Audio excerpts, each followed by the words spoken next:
අද අපි ඇවිල්ලා තියෙන්නේ වඩු මඩුවකට. වඩු මඩුවේ භාවිත කරන උපකරණ ටික සහ කරන කාර්යයන් ටික කියලා දෙන්නයි අද හදන්නේ. මේ තියෙන්නේ කියත ලීයක් කිරා ගැනීම සඳහා කියත යොදා ගන්නවා. ඊට පස්සේ මෙතන තියෙනවා ඔයගොල්ලෝ අහලා තියෙන වරක්කලයෙන් කරන්නේ ලීයක කෙලින් ඉරක් ඇඳ ගැනීම. මේ තියෙන්නේ ඇන දෙකක් සවි කරලා මේ විදිහට තියෙනවා ලීයක කෙලින් ඉරක් ඇඳ ගැනීම තමයි මෙන්න මේකෙන් කරන්නේ. මේ තමයි වරක්කලය. ඊට පස්සේ මේ තමයි යතු කැටය ලීයක වැඩි කොටස් ඉවත් කරලා ලීයක් සුමට කර ගැනීම තමයි මේකෙන් කරන්නේ. හරි මෙන්න මේ අර වැඩි කොටස් ඉවත් වෙච්ච මේ තියෙන්නේ අන්න ඒ වගේ කොටස් ටික මෙන්න මෙතනින් එළියට යන එක තමයි කරන්නේ. මේම කරද්දී මෙන්න මෙතනින් වැඩි කොටස් ටික යනවා ලීයක් සුමට කර ගැනීම තමයි මේ යතු කැටයෙන් වෙන්නේ.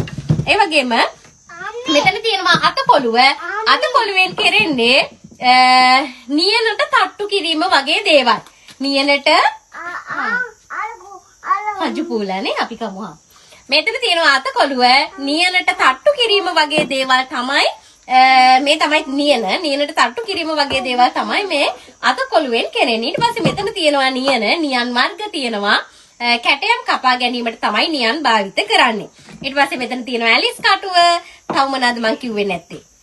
මෙතන තියෙනවා මුළු මට්ටම කෙලින් නිරා ගසා ගැනීමට ඔය වගේ දේවල් මුළු සකස් කර ගැනීමට ඔය වගේ දේවල් වලට තමයි මෙන්න මෙයාව භාවිත කරන්නේ. එහෙනම් වඩු කර්මාන්තයේදී භාවිත කරන වරක්කලය, කියත, ඊට පස්සේ යතු කැටය, ඊට පස්සේ අතකොළුව, නියන, ඇලිස් කටුව ඔන්න ඔය ටික තමයි අද ඔයගොල්ලන්ට මම පෙන්නුවේ.